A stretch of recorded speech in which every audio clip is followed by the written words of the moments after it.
The following is a QST. You're listening to CQ Blind Hams. Amateur radio from a non-visual perspective. Good evening, everybody.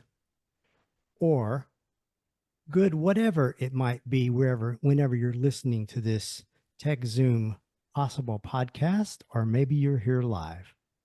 Either way, welcome. It's nice to have you here on board.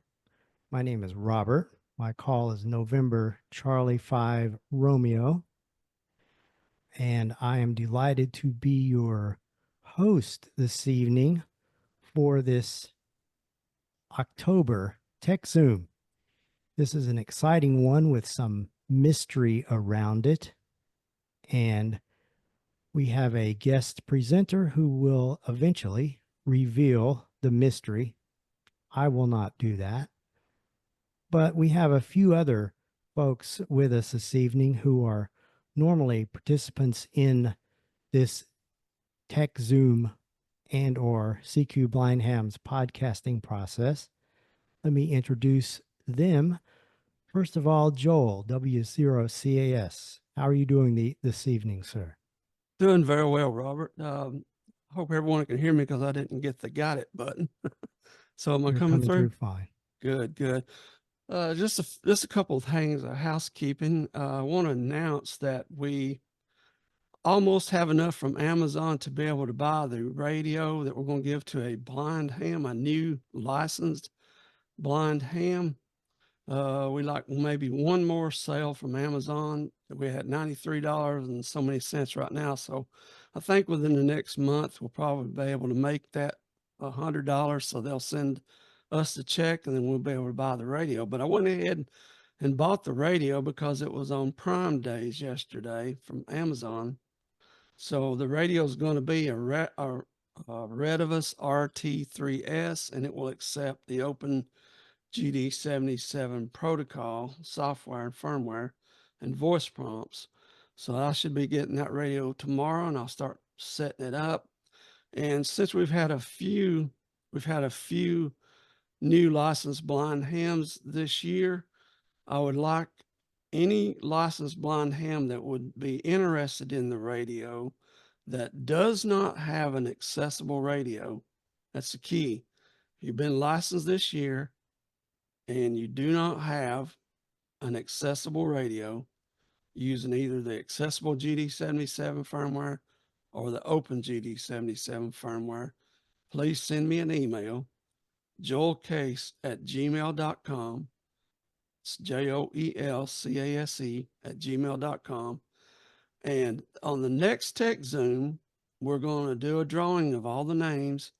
And the one, it won't be a drawing, it'll be a random number generator. And once that number has been generated, if say we got 3 or 5, whatever number comes up, that person will be the lucky one to receive the next accessible radio that we have through the Amazon affiliate program. That program has been very slow. It's took us almost a year to gain enough money to buy one radio. There's a lot of items on our website, blindhams.com, under the Amazon affiliates page. If you buy anything off that page with that link that I generated, that money, the proceeds of that order will go into the Blind Hams account. And then once we reach another $100, we'll be able to buy another radio for another new blind ham. So please use those links that I've generated on the website. And here's another thing. If you buy a big ticket item, I don't care if it's $100, $500, $1,000, send me an email and I will generate a link. And then the affiliate program will give us a couple of bucks to go so we can buy another radio for more new blind hams. And that's all I've got for the announcements on my end, Robert. Back to you. W0CAS. All right. Thank you, Joel. Is there anyone else here at the moment who is part of the CQ Blind Hams podcasting team? If so, please unmute and tell us hello.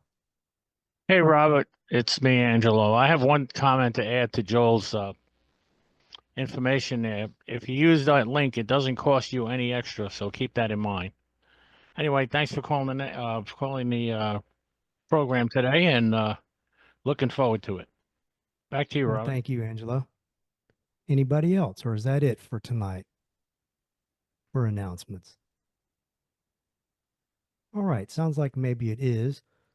And just a reminder that this is being recorded and will be uploaded as a YouTube presentation and also as a CQ Blind Hams podcast. So I'd like to ask everyone to please keep your microphones muted until we get to the Q&A part of the presentation.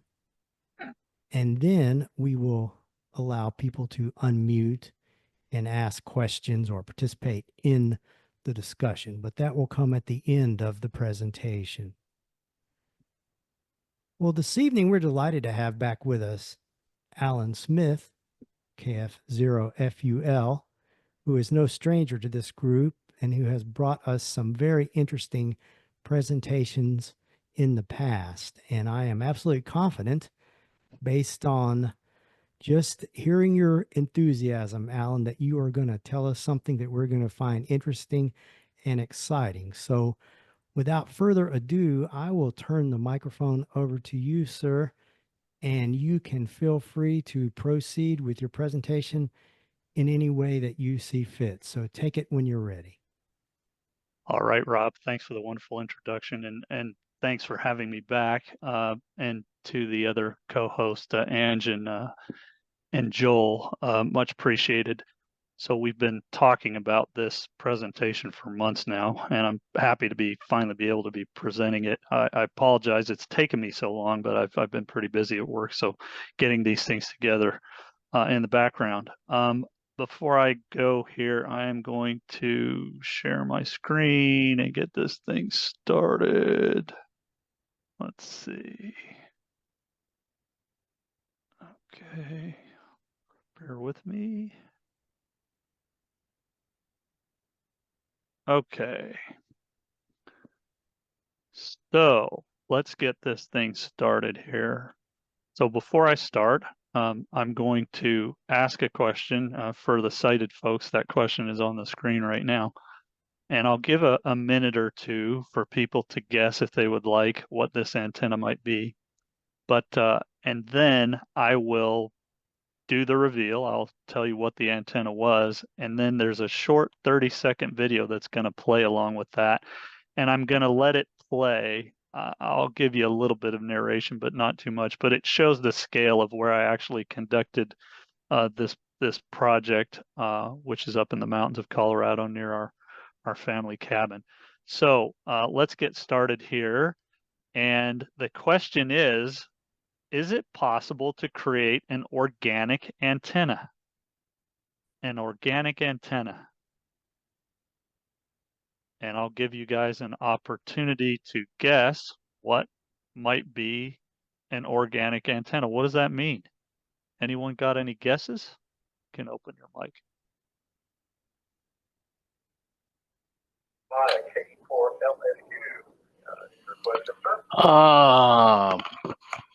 Could it be a organic, some kind of a plant? I would think that's interesting. So that would be kind of my guess, kind of a plant. Some kind of a plant. Okay, well, that's a good guess. Anyone else? Any other guesses? An organic antenna.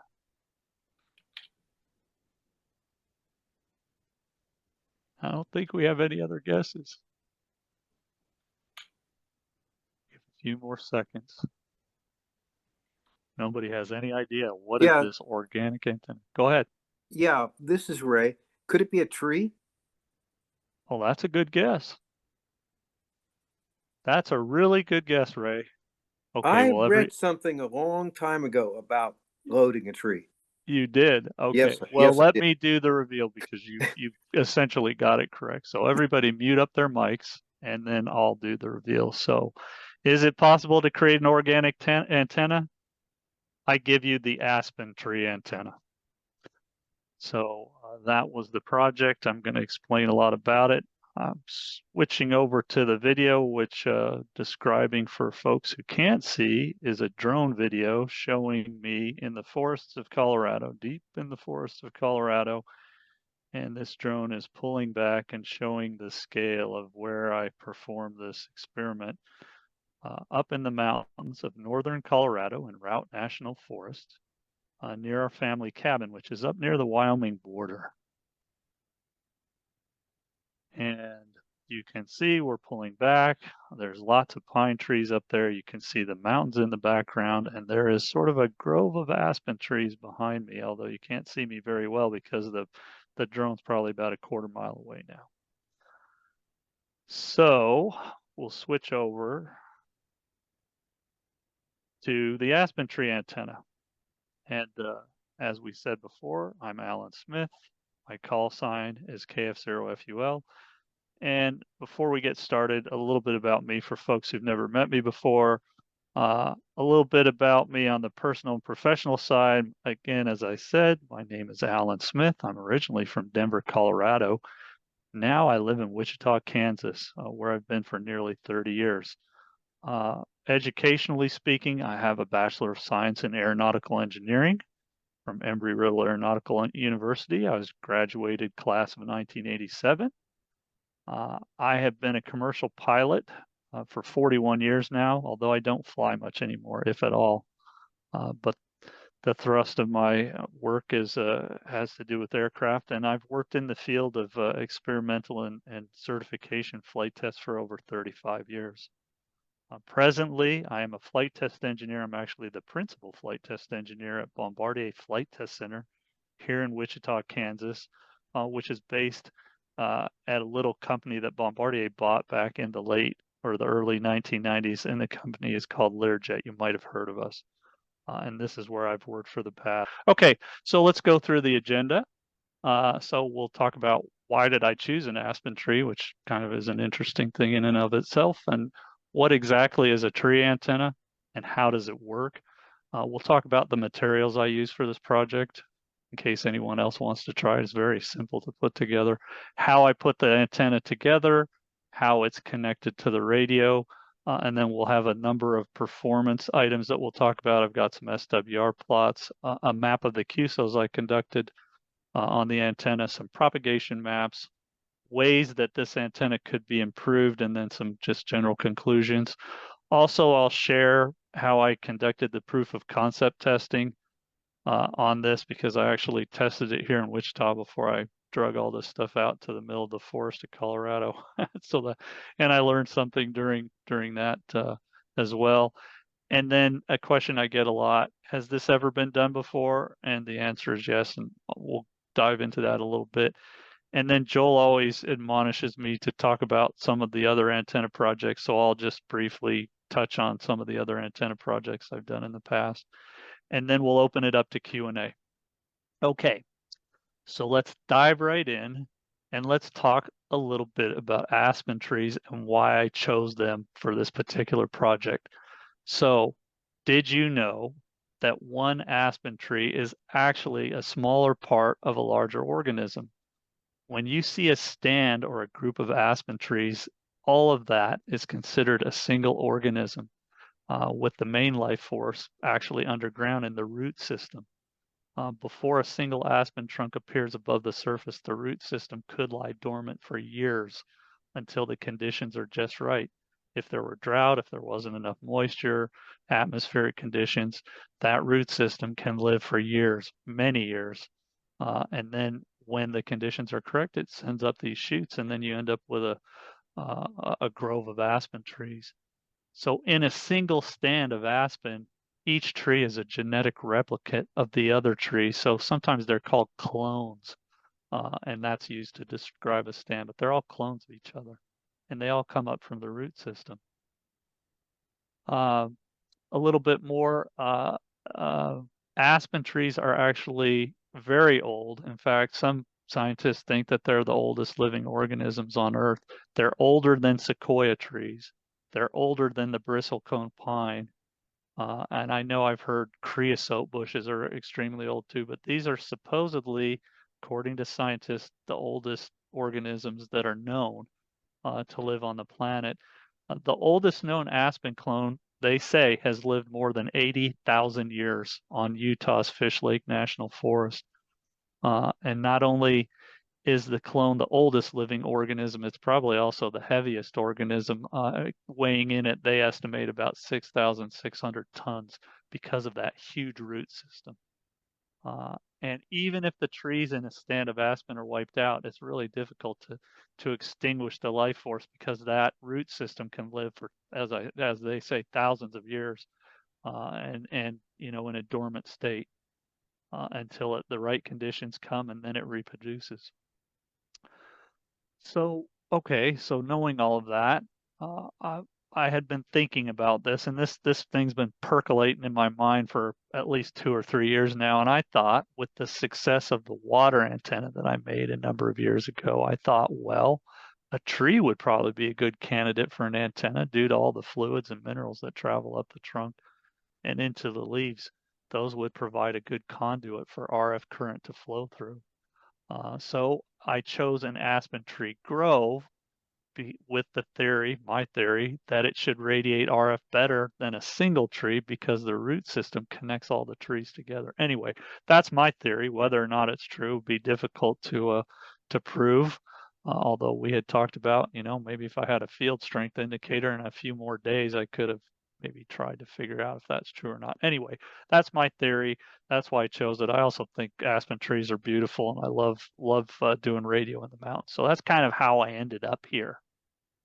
So let's talk a little bit about what is a tree antenna. Well, a tree antenna, and anybody who's heard any of my presentations are going to know where I'm going to go right now. A tree antenna is basically an end-fed antenna. It's very similar to a random wire end-fed.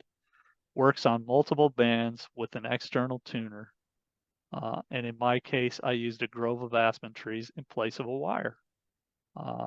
As with most, if not all, of my antenna projects, I utilized the 9-to-1 UNUN with no ground, no radials, and no dedicated counterpoise connection. Instead, I used 50 feet of RG8X coax cable for the connection between the UNUN and the antenna tuner, and that acts as a counterpoise. Materials that I use, and these are all the same ones for the most part, with the exception of one. So I have the 9-to-1 UNUN, which costs $29.95. You can buy them from HRO. I have an automotive grounding clip and a banana plug. And the automotive grounding clip cost me $10. The box of, I think, 4 or 5, 6 banana plugs was $9 essentially. And I have those because it makes it much easier to hook up my wire to whatever it is I'm going to resonate as an antenna, and then the banana plug plugs right into the UNUN. When I first started doing this, you know, I had to wrap the wire around and strip the wire, and it kind of becomes a pain. With this little setup, I can create an antenna out of anything that will resonate in a matter of about 10 seconds. It's just plug and play. The new piece that I hadn't used before were what are known as SPAX, S-P-A-X, T-star lag screws, and I'll explain why I did that. But I bought 3 of those things in case I bent one, and that was $8.95. So the total cost for all of this stuff, assuming you already have an HF radio, was about $57.88 if you do the math. So not a lot of money into this. And of course, I use this same setup for all kinds of things, so I've only ever had to buy it once. On the next page, I've just got the advertisement from HRO that shows where, you know, the web page that it's an LDG RU-9-to-1 UNUN is the part number, and it costs $29.95 before tax. Our HRO is down in Dallas. I live up in Wichita, Kansas, and I ordered this thing and had it the next day. So if you're interested in experimentation of this sort, I highly recommend this particular UNUN. They also make a 4-to-1 and a 1-to-1 UNUN, but this is a great one to use for this type of thing, and it will provide years of radio excitement. So buy one if you're interested. They're easy to get. They're cheap. How did we put it together? Well, basically the internal tree structure is going to act similar to the end-fed antenna to the wire, utilizing the tree's vascular water transport system to carry the RF energy. So that's basically how we're going to do it. And I've got a photograph here of me standing in the forest with my hand touching the tree that I actually resonated. It's a very tall aspen tree. I'd estimate it's probably 80 to 100 feet high. A very old one too. Very large trunk on this one. And on the next page, I've got sort of a breakdown to, you know, for the botanists in the crowd, how the water transport system, the vascular system of a tree works. So there's various portions of the tree that the water flows up through these vessels. And there's a section that's called the xylem, which is where the water comes up through the roots and then through this sort of tree vascular system. And it's in the portion of the tree, the new growth of the tree. As the tree grows, it grows another sort of section every year, every season. And the outer sections of this tree are kind of where this vascular system is. The most outer section before you get to the bark is a section that's called the phloem, and actually the tree and the leaves send down the nutrients back down to other parts of the tree, so that you've got some fluids flowing down through the phloem, and then further in you have the xylem, which is where the water and the nutrients and the minerals go up the stem, and then they make it all the way up to the top to the branches and the leaves. And through a process called transpiration, when those leaves evaporate the fluid in them, it kind of almost develops a vacuum type situation where the water and the minerals are drawn up through this xylem layer. And that's basically how water transports in a tree, top level. I'm no botanist though. So we're going to use that. So basically we got to get something in through the bark deep enough into the tree to get to that section, and that's basically how I did it. So the next page shows how we did that. So we drilled in to the tree with this lag screw and a cordless drill, and I think these lag screws are about 7-8 inches long, and so I just zipped it in with the cordless drill, got it through the bark and into that inner layer, and now I've got a metal object that is connected to the water transport system of the tree, and I connect my grounding plug or my grounding clip to that. That grounding clip connects with the wire to the unun, to the positive terminal. I have nothing on the negative terminal of the unun. As I said, no ground or counterpoise was used, dedicated. And then the other side of the unun has a coax cable. And so I've got my 50-foot of RG8X cable connected to that. And if I go to the next, well, and I've got the next page actually shows a blown up, a zoomed in section that shows exactly what that looks like right at the tree trunk interface where that screw is in there, and you can see the grounding clip is connected sort of to the pan head of that lag screw. And so if I go to the next page, basically, so as we said, this red line is from the tree connection to the unun, to the positive side of the unun. There's no ground on the unun, it's just free. And then a coax from the unun to an antenna tuner. And then from the antenna tuner, another coax to the radio. And that's basically how I hook it up. And this is the same way that you would use an end-fed, a random wire end-fed antenna for any radio. We're just using a tree instead of an antenna. It's as simple as that. And then I've got a photograph of the setup that I have out here in the woods. So I've got a little camp table. I've got my laptop because I needed that for some digital stuff, which we'll talk about in a minute. Got the radio, the antenna tuner, and a 40 amp hour battery power supply, all there in the forest there. And it's quite beautiful and green out there. Moving on down. So now we'll talk a little bit about performance. I've got some SWR plots here, and I'll try and describe them as best I can. So this first SWR plot is a plot of 80 meters all the way down to 6 in one plot. So I think I've got like 100 data points in here. Long story short, when you look at the 80-meter band, and for the sighted folks, each one of these vertical gray bars is a band. And you can, if you look really carefully, they say which one. So the one that I'm pointing at with my mouse cursor is 80 meters. And then the next one to the right is 60, and then 40, 30, 20, and so on, all the way down to 6 meters here at the end. And 6 meters is 4 megahertz wide. So that's why this is the widest one. So down at 80 meters, we've got, somewhere around 5, 6, 7 to 1 SWR. And then as we come down through the other bands, 40, 20, and all the way down to 6, the SWR kind of keeps going down. And then it gets to about the lowest right at the bottom end of the 6-meter band. So I've got some blow-ups of each of the bands that I, took data for. So I'm going to go through those really quick.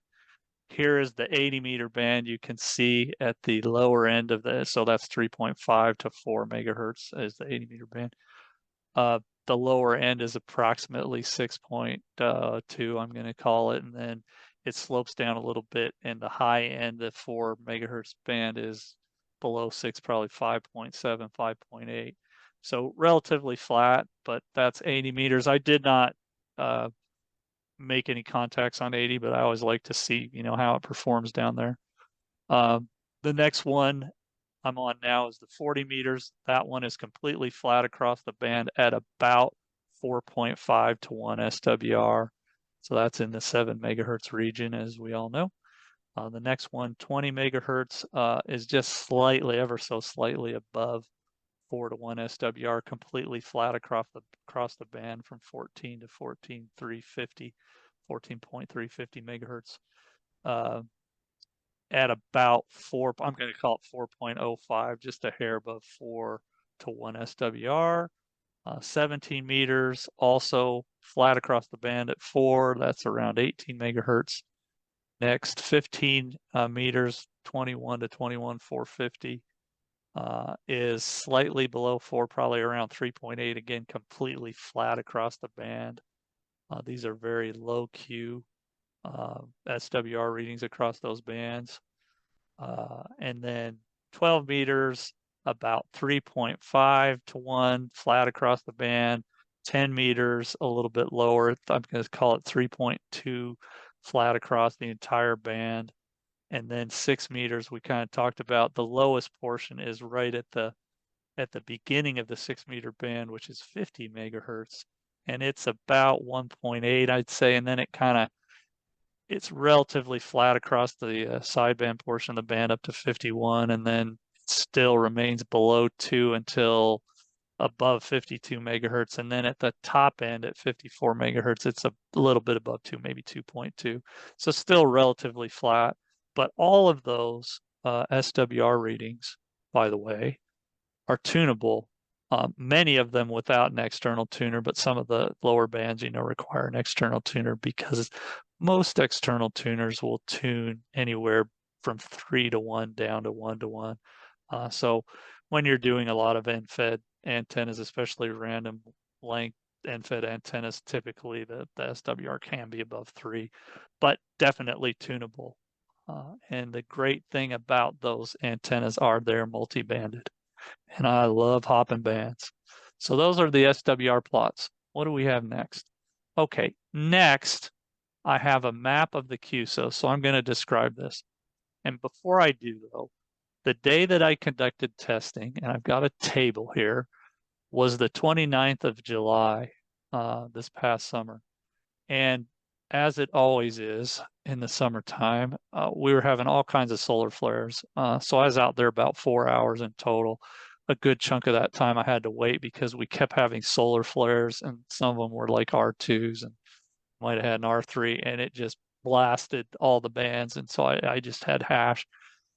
So all of these, so I made 6 voice sideband contacts here, 1 FT8 contact, because when I was using the reverse speaking network, somebody actually answered me. And that station was in Waialua in Kauai, Hawaii, at 3,308 miles away, 3,338 miles away. So that's pretty good distance for but it's FT8. All of the other 6 contacts were sideband, and they were all to the West Coast, all the way from San Diego all the way up into Washington and Oregon. The farthest away contact from where I was in Colorado, I calculated at 919 miles away, which was Salem, Oregon. Now that's not that far for HF, but considering how crummy the bands were, it was pretty decent. And all of those contacts gave me signal reports of anywhere from 5.2 to 5.9. So I will play one. This is a contact with station W7AJP in Eugene, Oregon. So I'm going to play this one really quick. We'll listen to it, and you can kind of hear for yourself what his signal report he gave me. So here we go. W7AJP contact with KF0FUL. Kilo Fox 0, Fox Uniform Lima. Are you hearing that, Joel? The Kilo Fox 0 give you a call again? Yes. Kilo Foxtrot 0, Foxtrot Uniform Lima. Got you on the log there, Allan. Got you on the log in Mays, Kansas. And we're actually portable today in northern Colorado, operating off an experimental antenna today. What's our signal? Your signal's good. It's pretty good. Come back here. I'm looking at the scope right now. Okay.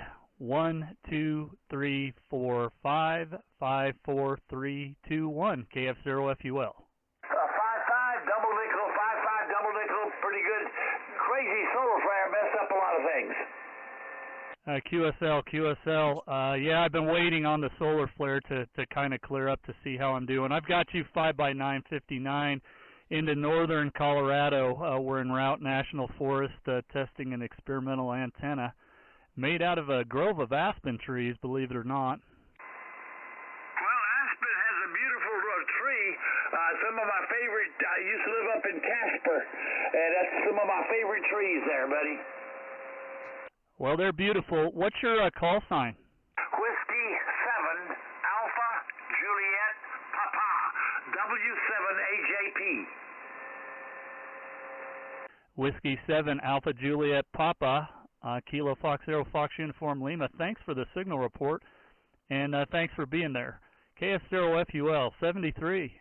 Send it to John, KB6TAZ. It's John. Nobody else.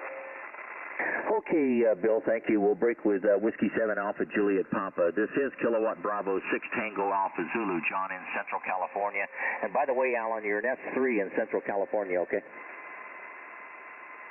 Much appreciated. KF0FUL. All right, yeah, make it an S4. This is Kilowatt Bravo 6 Tango Alpha Zulu, John, Central California, looking for your check-in, YL system. Second hour Moonbeam. Come now, get on our log. Okay. So an actual QSO. So believe it or not, it works, and it works pretty well. Now let's move on. So next I've got some propagation maps.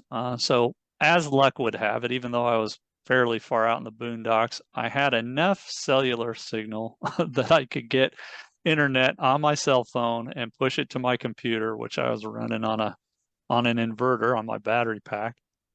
And I was able to do some reverse beacon network with the PSK reports network. So I'll show a couple of these things, but this is a great way of determining really how an antenna is performing to know exactly what's going on. And so for folks that don't know about the reverse beacon network or the PSK reports network, if you use a digital signal, if you have a digital signal like FT8 or even CW, the network will report back to you, and through some various software or web pages, you can actually get a map that plots out exactly where you're being heard.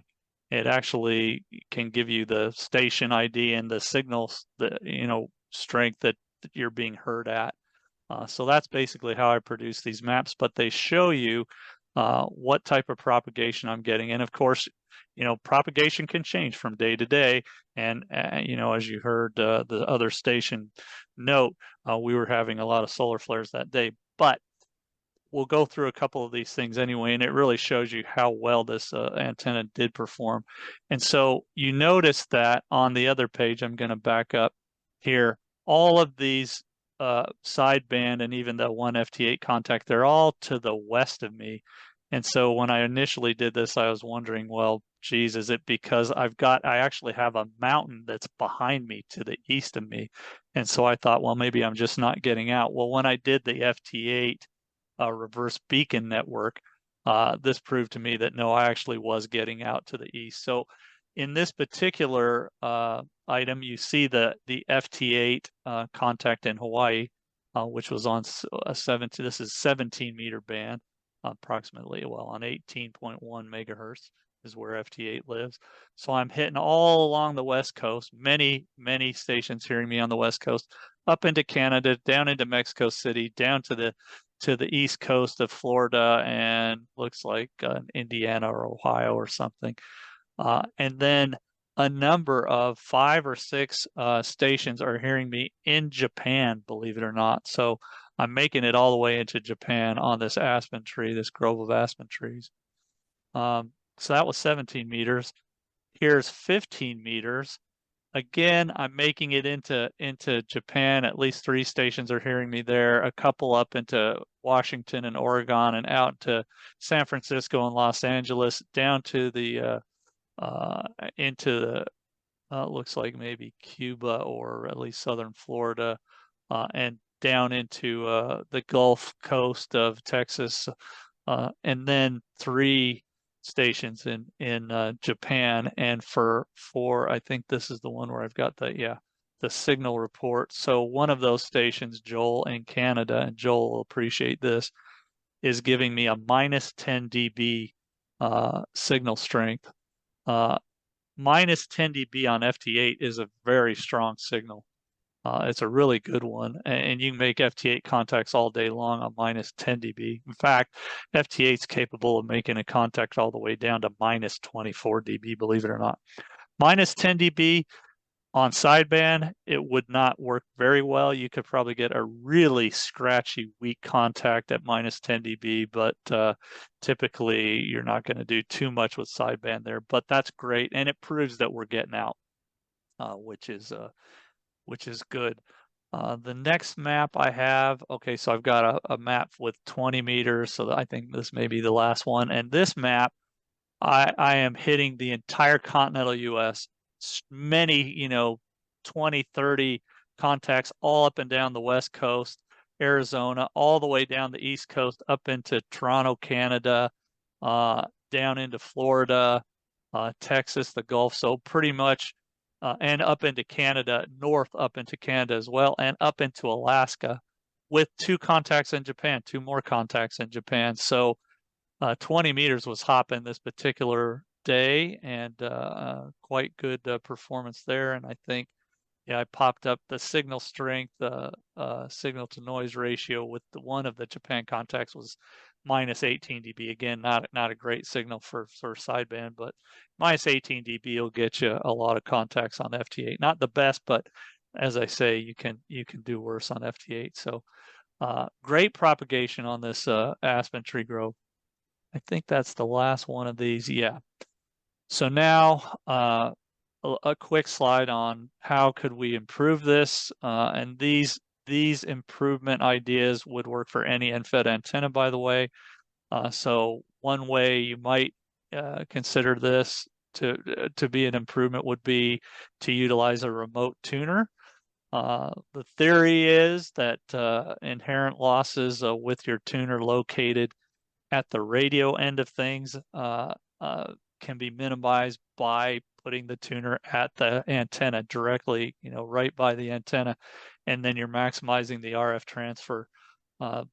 There are varying theories of, some people believe this, some people don't.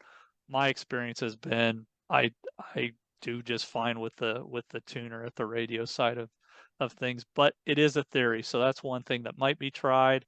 A ground rod or a counterpoise could also improve performance. If I were to use a ground rod, I would use probably 4 to 8 foot ground rod driven into the ground and then use that. If a counterpoise isn't used, we always recommend at least 30 feet of coax for these bands, which will act as a counterpoise. And I always use 50 feet of coax. RG8X is my coax of choice, and that acts as a counterpoise. So if you have either one of those items, you don't, well, if you have the coax, you don't necessarily need to hook up anything to the counterpoise connection on the unun, which I don't. And it's a lot more convenient because it's one less thing you have to mess with. One other possibility is, after all, this is a vertical antenna of sorts. And what do we do with vertical antennas? We put ground radios. So you could, if you were to put radials, I would suggest 8 to 16 radials connected to the negative side of the unun would improve the ground plane. But again, the ground planes seem to be just fine based on the reverse beacon network data that I collected. So let's see, conclusions. Well, the tree antenna is a simple to build antenna. It could be used in place of a primary antenna to get on the air in case of emergency. Mark. So in the same vein as the ladder antenna that I gave the briefing on earlier this year, this would be another great emergency antenna. And you don't need to do anything because it's already in your yard, hopefully, if you have a tree. It's self-supporting, it's low cost, assuming it's already there, and it's easy to deploy quickly. Well, yeah, of course, it's already deployed. So who needs to get a slingshot and, and a rock and loft a thing of line over the top of your highest tree branch when the entire tree can be your antenna? Interesting thought. The antenna was omnidirectional, as we saw by the propagation maps. Good range was obtained. We hit Salem, Oregon during the short time of testing. As I said, I tested it for about 4 hours, but a good chunk of that 4 hours was waiting for the conditions to improve. And so that was on sideband. So we hit Salem, Oregon on sideband, and we had really good DX as we saw Japan during reverse beacon system testing at a range of 5,923 miles and a signal to noise ratio of minus 10 dB. Sideband performance was surprisingly good in the CONUS considering the unique nature of this antenna, reaching the West Coast with signal reports of 5.2 to 5.9, and then of course also mentioning how poor the HF conditions were through parts of that day. So it did pretty well. It's a simple antenna to set up. No building is necessary. You just connect the unun to the tree and you're in business. It's cost effective. The unun is the most expensive part that you would need at a cost of $30. And of course, bragging rights. I QSO'd with Oregon on a tree, and then I was heard 5,900 miles away in Japan. How about them apples? Or aspen trees? Okay, let's talk briefly about the proof of concept testing because I did learn something here. So proof of concept testing was completed using a friend of mine. His name is Kurt. His call sign is KR0LEX. Kurt has a very large maple tree. That thing has to be at least 80 or 100 feet high in its front yard. And I've got a photograph for the sighted folks here. And I'm standing in the driveway. And I think I took this with my drone. And here's this huge maple tree that he has in his front yard. That's the right picture. And then there's a left picture below the text. And you can see where I have connected at the base of the trunk of the tree, kind of where the roots. I was trying to see if I could get close enough to the roots, maybe I could get into them. And so this time when I first tried this, I used a 7-inch common spike, which is just a very large nail, the kind of nail that you would secure framing to a foundation with, very large, thick nail. And so it went in easy, but it sure didn't come out easy. It took us about a half hour to get that sucker out of the tree. It just was not going to come out. And I thought, boy, if I'm going to be doing this experimentation, I need to come up with something better. So I thought, well, what if I just got a lag screw and screwed it in with my cordless drill? And that's what worked. And this particular lag screw has a star head on it, which just doesn't, a Phillips head, sometimes you can kind of strip the heads on it, but this star head, boy, I'll tell you, it zips in and out in like 2 seconds. And that was what I ended up using. And I'm glad that I did this, because if I had been out in the forest trying to get that thing out of there, I would have pulled my hair out. So that was what I did. And in this particular case, we had excellent results. And I'll show some SWR plots and some propagation maps, but this one worked really well too. So just quickly, all on one page, I have a bunch of SWR plots, and you can see I did 80, 40, 20, 17, 15, 10. 80 meters was around 4.2 SWR. 40 meters was a lot higher at like 7.4. 20 meters, let's see. No, I take that back. 40 meters was 3.1. 20 meters was 2.5 to 1 SWR. 17 and 15 were both 2.3 flat across, 2.3 to 1 SWR, and 10 meters was 1.93. You could argue that 10-meter one is so low you wouldn't even need an antenna tuner. So the maple tree may have been better than the aspen trees, but all tunable. And then a few quick PSK reports, reverse beacon network propagation maps. So the 20-meter one I've got up now, you can see I'm hitting the majority of the country, probably 40 or 50 stations hearing me all the way out to the East Coast, up to North Dakota and Michigan, and then out to Washington, Oregon, Phoenix, Arizona, down to Florida and Texas. So this one was pretty good. That was 20 meters. Here's the 17-meter band, similar, making it out a little better all the way to the West Coast, down into Mexico City on this particular one, up into the northern parts of the U.S. and out to Washington D.C. and Florida. So still pretty decent. I've got, let's see, this is 15 meters, not quite as good, but a lot of these bands also depend on the time of day and the conditions of the day, but you can see I'm making it out not quite as well over into a little bit into Canada, mostly up into the Midwest and the Northeast, up into New York, not so much down into the South or the West on this particular band that day. And then 10 meters wasn't that great. I reached over, it looks like into, must be Michigan, and then all the way down into the Caribbean, just like 3 contacts, but it's getting out is the point. So that was the proof of concept. Learned about the right type of way to get into that tree and then get back out of the tree. And this proof of concept proved to me that it would work. And so, okay, now I can drag out all the radio gear into the forest. But that was the proof of concept. And then the question, has this ever been done before? So I had read about it, that it had been done. I've seen there's other plant type things that folks have done over the years, but I wanted to see what the history was, and I dug this up. So apparently, a guy by the name of General George Owen Squire, who was the chief signal officer in the U.S. Army, back in 1904, invented a system that used living organisms like trees to make radio contact across the Atlantic. And unfortunately, as you can imagine, it really never took off because people figured out way better ways to make antennas out of metal things and wires and whatnot.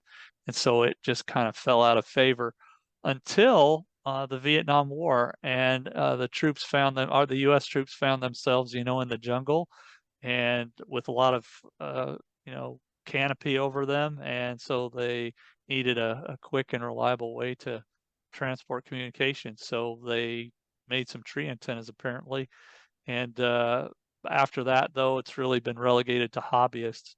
So I've got some photographs in here that show some things, interestingly enough. So there's a hobbyist here that they've recreated one of these projects, I guess, with some ham radio club, and basically what they have is it's like a coil, a large wire coil, a wide coil of wire that is stretched all the way around the trunk of the tree, and I assume that they're getting the RF into the tree structure through induction.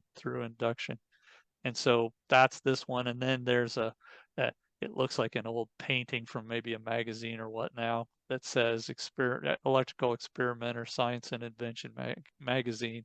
The trees now talk.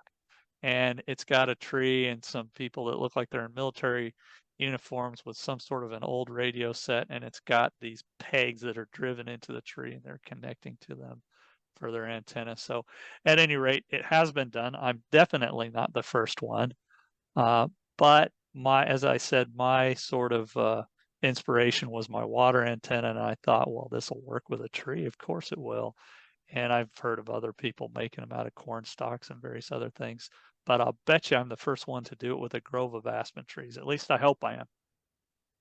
So that's the presentation. But before I finish completely, because Joel always admonishes me to talk about my other projects, I'm just going to flash them up here. So here's a quick listing of the other sort of weird exotic antenna projects I've done in the last 3 years since I've been a ham. So the first one was a rain gutter antenna, and a number of you have heard me talk about that. It was a very successful. It was my very first experimental antenna that I ever built using the rain gutter of the house. I had a contact, as I recall, with a station in Japan on sideband who gave me a 5x5. I talked to him for about 15 minutes, and he was blown away that I was talking on my rain gutters, but it worked very well. The next one is what's called a loop on the ground, or a log, LOG antenna. This was an antenna I put together. It's basically an experiment to lower the noise. It is a receive-only antenna. And Rich can tell you all about it, because I think, Rich, you built one of those, and we had many discussions about this 2 or 3 years ago. So Rich has built that, but that was my second one. The next antenna I built was a water antenna, where I actually induced an RF signal into a column of simulated seawater that was contained in a vinyl piece of tubing, and then lashed to a fiberglass mast. This antenna was built to simulate sort of like a 20-meter quarter wave vertical antenna, cut for 20 meters, and it worked pretty well. But the tough part of that antenna was it was really tough to keep the water in the end in this tubing. It kind of ran out because I had to get a bare wire into the saltwater solution to carry the charge and then seal that up. So that was quite a trial, but it did work. And I made a contact with a station in Seattle. He was blown away. Next was the Christmas light antenna. We've all talked about that. That was fun. Everybody always asks me, does it light up when I transmit? The answer is yes, it does, but not like a Christmas tree set of Christmas tree lights that you would expect. Depending on the different bands that you're on, different sections of the string of lights will light up, and it's very interesting. The next one, the next two actually were ones that I did 2 summers ago up at our cabin. One of them was a windmill antenna built out of a farm windmill that's owned by a friend of mine. That one worked very well. And then the other one that I did that week was one made out of a barbed wire fence. And that antenna worked better than I thought. That was a fun one. That was 2 summers ago. And then a baseball backstop, one made out of a sort of chain link fence style baseball backstop. And that antenna worked out really well. I've never done a presentation on it yet. I have all the materials, and I still need to put it together. So I may put that one together. But that was a very successful antenna as well. The ladder antenna, of course, was the one that I did this past Christmas break, last Christmas break. And the inspiration for that was when Mark Lemons had a tornado go through his backyard, and it tore down all of his antennas, and he had no antennas. And so I thought, well, can I put together an emergency antenna using something that everybody has in their house? Most people have a step ladder. And so that was that presentation. Is the most popular presentation I have ever done. I have been asked 4 or 5 times to give that one, and so that one was really popular, and that antenna worked better than I ever thought it would. Hopefully this presentation, which is my next antenna, the aspen tree, will replace it as my most popular one, because I think this antenna is really neat and very unexpected.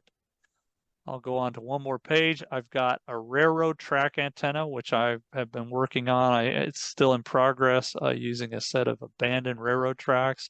I've done some of the work there. The SWR readings I've taken indicate that this should work. I suspect it's going to be a cloud burner. because it's on the ground. But that one's in progress. And then the mystery antenna for next year, the secret project, which I started this summer, and I'm not even going to tell you what it's about or give you any hints, but there's another one.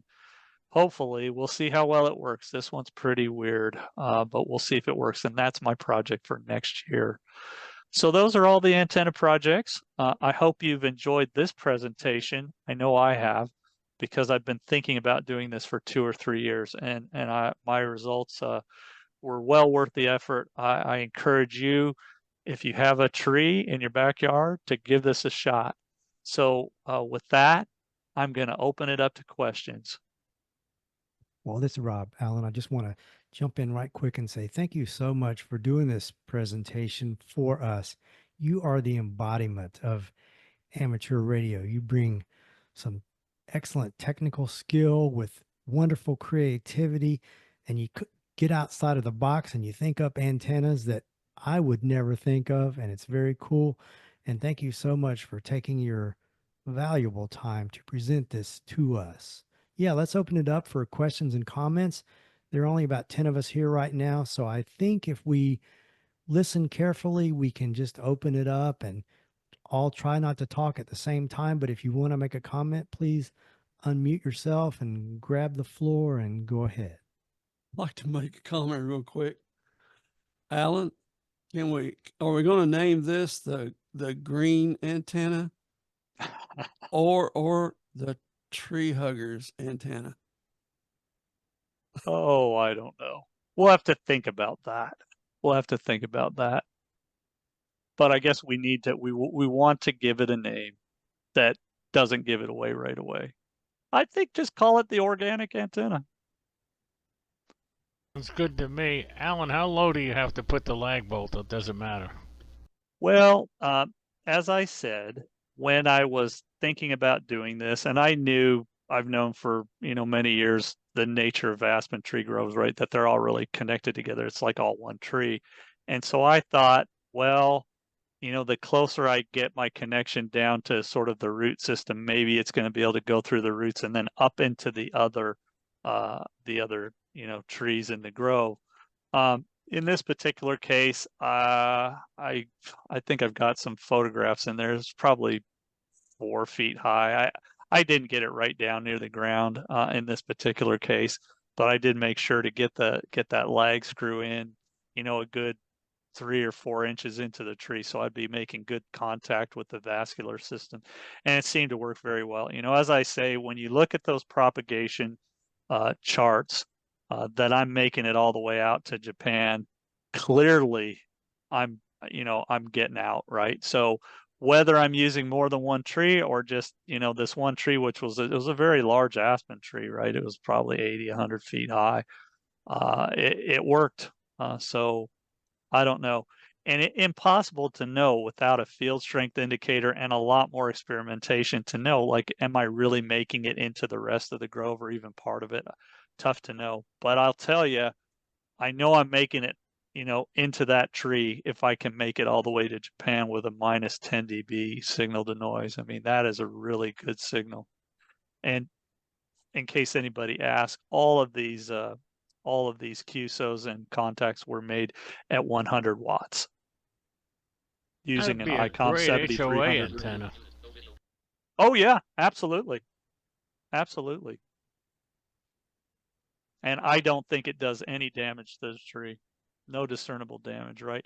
The funny thing is there's so much spurious electrical signals floating around the world that trees are getting hit with this stuff all the time and they survive just fine. So I'm not really worried about 100 watts into a tree. And the way that I connected with this screw and backed it out, I'll tell you, if I were to go back to that same tree now, a couple of months later, you wouldn't even know that I'd ever been there.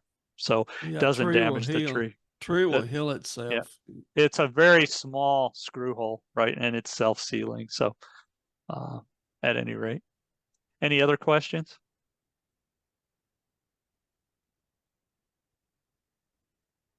All right. Well, I guess we will bring this Tech Zoom to a close again. Thanks for a great presentation. I would have never guessed the tree.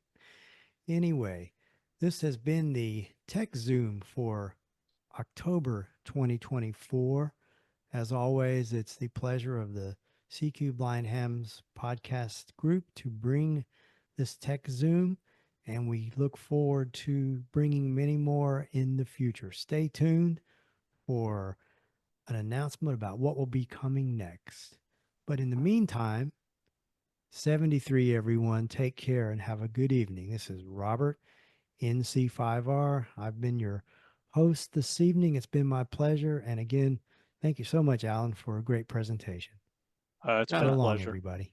And next month, we do have a speaker, and it's going to be one of the developers of the weather app called Radar Scope. He's going to be with us next month. Excellent. Look forward to that. You're listening to CQ Blind Hams. Amateur radio from a non-visual perspective.